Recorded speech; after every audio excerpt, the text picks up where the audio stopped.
దక్షిణే లక్ష్మణో యస్య వామే చ జనకాత్మజా పురతో మారుతిర్యస్య తం వందే రఘునందనం. కుడివైపున లక్ష్మణుడు కొలువు తీరియుండగా, ఎడమ పక్కన సీతాదేవి అలరారుచుండగా, ఎదుట హనుమంతుడు సేవించుచుండగా, మధ్యన వెలుగుచుండడి రఘునందనునికి నమస్కరించెదను.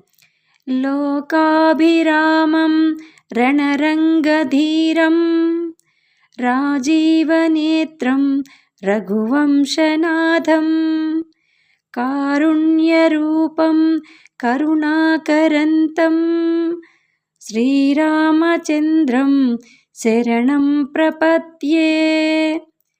సర్వలోకాలకు సంతోషాన్ని కలిగించేవాడు, రణం అనే క్రీడలో ధీరత్వం కలిగినవాడు, కమలముల వంటి కన్నుల కలవాడు, రఘువంశ నాయకుడు, కరుణరసం మూర్తీభవించినవాడు అయినటువంటి శ్రీరామచంద్రుడు నాకు శరణునిచ్చుగాక.